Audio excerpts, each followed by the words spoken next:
নন্দীগ্রামের পুনরাবৃত্তি ভবানীপুরে শুভেন্দু অধিকারীর কাছে ধরাশায়ী হলেন মমতা বন্দ্যোপাধ্যায়। 15,000-এর বেশি ভোটে হারলেন তৃণমূল নেত্রী। ভবানীপুরের সঙ্গে জেতা নন্দীগ্রাম আসনও ধরে রাখলেন শুভেন্দু অধিকারী।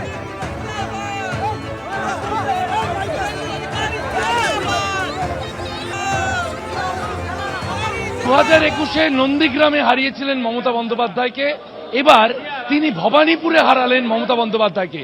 1-9-5-6 বেড়ে হলো 1-5-1-1-4, এবার কি 1-5-1-1-4 হলো। ভবানীপুরে হারালেন মুখ্যমন্ত্রী মমতা বন্দ্যোপাধ্যায়কে। দুই দরকার ছিল, ভীষণ অত্যাচারী, দাম্ভিক, দুর্নীতিগ্রস্ত কথাবার্তায়, মানে যে কথাবার্তা উনি ভাষণে বলেন, প্রধানমন্ত্রী থেকে নির্বাচন কমিশনার, সুপ্রিম কোর্ট থেকে শুরু করে বিরোধী দলের লোকেদেরকে যে ভাষায় আক্রমণ করেন, ওর আর পতন দরকার ছিল। অতি দর্পে হতলঙ্কা, অতি মানে চ কৌরপা, এই অহংকারীর পতন দরকার ছিল। আজকে জনগণ এর পতন ঘটিয়েছে, এ আর উঠে দাঁড়াতে পারবে না। আর তৃণমূল যাতে উঠে ঘাস না খেতে পারে, সে কাজটা আমি করব। নতুন সরকারের সব দল থাকবে, তৃণমূলকে কোথাও এর নাম নিশান রাখতে দেব না। 2011 থেকে এমএলএ ভেঙেছেন, তো আপনাদের যে কটা জিতে এসছে কটা থাকে আমি দেখব। নতুন সরকারের মুখ্যমন্ত্রী নিয়ে কোনোভাবে আলোচনা হয়েছে কেন্দ্রের নেতৃত্ব, রাজ্য নেতৃত্বের সঙ্গে? সমীর ভট্টাচার্য, অমিত শাহের না না, আমি এগুলো করি। আমি তো কাউন্টিং হলে ছিলাম 9টা পর্যন্ত, ওখান থেকে ডাইরেক্ট এখানে আসছে, এখন তো রাত্রি 12টা বাজে। দেখুন, আমার যে কাজটা করার করতে দেন, আমি এসবে চর্চায় থাকি না। শেষ প্রশ্ন, যে সংখ্যা নিয়ে আপনারা এসেছেন, অনেক দায়িত্ব আপনাদের উপর এসছে, কিন্তু দিকে দিকে যা দেখা যাচ্ছে, তৃণমূল কংগ্রেস যেভাবে হুমকি দিয়ে রেখেছিল তারা 4 তারিখের পর হিসেব হবে। আপনি 2টি আসনে জেতা বিধায়ক, কি বার্তা বিরোধীদের জন্য? না, আমাদের লোকেরা, বিজেপির লোকেরা শৃঙ্খলা পরায়ণ লোক, এবং মূলত হিন্দু এবং আদিবাসীরা বিজেপি করে, এরা এইসব কাজ করে না। এসব কাজ করতে গেলে মাদ্রাসায় পড়তে হয়, আমরা কেউ মাদ্রাসায় পড়িনি। পোস্টপল ভায়োলেন্স নিয়ে বার্তা দিলেন শুভেন্দু অধিকারী।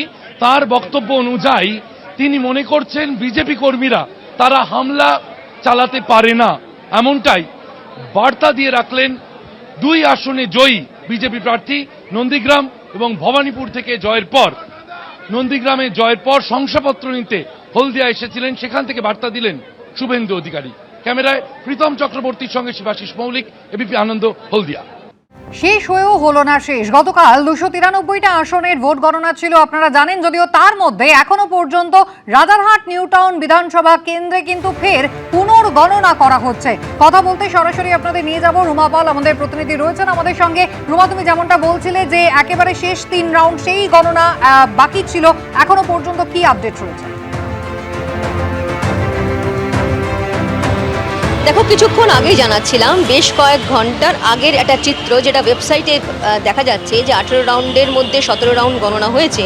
সেখানে তৃণমূল কংগ্রেসের তাপস চট্টোপাধ্যায় তিনি পেয়েছেন 1,06,250টি ভোট এবং 323 ভোটে এগিয়ে রয়েছেন। যেখানে পীয়ূষ কানোরিয়া, যিনি বিজেপির, তিনি 1,05,927টি ভোট পেয়েছেন, 323 ভোটে পিছিয়ে রয়েছেন। জানিয়ে রাখি যে পোস্টাল ব্যালটের রিকাউন্ট হচ্ছে এবং লাস্ট 3 রাউন্ডের পুনর্গণনা চলছে। কেন? কারণ তৃণমূল কংগ্রেসের তরফ থেকে প্রার্থী যিনি রয়েছেন তাপস চট্টোপাধ্যায়, তিনি দাবি করেছিলেন যে পুনর্গণনা হোক, কারণ তাদের বক্তব্য যে তারা জিতছে এবং যেহেতু 10 থেকে 12,000 তারা লিড দেবেন, এমনটা তাদের বক্তব্য। তাদের অভিযোগ যে এটা আবার রিকাউন্ট করা হোক, কারণ বিজেপিকে জেতানো হচ্ছে, এমনটা কিন্তু তারা অভিযোগ করেছেন। অন্যদিকে অবশ্যই বিজেপির তরফ থেকেও জানানো হয়েছে যে তারা রিকাউন্ট যখন হচ্ছে তারা জিতছে। এই ধরনের পরিস্থিতির মধ্যে কমিশন সিদ্ধান্ত নিয়েছে এটা পুনর্গণনা করা হবে এবং সেই কারণেই কিন্তু পোস্টাল ব্যালটে পুনর্গণনা এবং তার সঙ্গে লাস্ট 3 রাউন্ড যেটা রয়েছে সেটা পুনর্গণনা চলছে এবং পুনর্গণনা অনেকটাই এগিয়েছে। সেক্ষেত্রে অবশ্যই যখন ওয়েবসাইটে এটা আপলোড করা হবে, সেটাই কিন্তু অফিসিয়ালি ডিক্লেয়ার করা হবে কমিশনের তরফ থেকে যে আদপে কে জিতছে। এবং এটা ঠিক যে তৃণমূল কংগ্রেসের তরফ থেকে যে দাবি করা হয়েছিল, সেই দাবি মেনেই কিন্তু পুনর্গণনা চলছে। ধন্যবাদ। পশ্চিমবঙ্গে গেরুয়া ঝড় খড়কুটোর মতো উড়ে গেল তৃণমূল কংগ্রেস। 15 বছর পর ফের এ রাজ্যে হলো পালাবদল। 2/3 বেশি সংখ্যাগরিষ্ঠতা নিয়ে সরকারে আসছে বিজেপি। অঙ্গ কলিঙ্গর পর এবার বঙ্গ রাজ্যে প্রথমবার বিজেপি ক্ষমতায় এলো। ঘরের মাঠ ভবানীপুরে মমতা বন্দ্যোপাধ্যায়কে হারালেন শুভেন্দু অধিকারী। ভবানীপুরের সঙ্গে সঙ্গে নন্দীগ্রামেও জিতলেন শুভেন্দু অধিকারী। 2021-এ নন্দীগ্রামে মমতা বন্দ্যোপাধ্যায়কে পরাজিত করেছিলেন তিনি। মোট 19 জন মন্ত্রী ভোটের ময়দানে ধরাশায়ী হলেন এই 2026-এর বিধানসভা নির্বাচনে। শূন্যের গেরো কাটিয়ে বিধানসভায় খাতা খুলল সিপিএম এবং কংগ্রেস। ভয় নয় ভবিষ্যৎ, বদলা নয় বদলের বার্তা দিলেন প্রধানমন্ত্রী।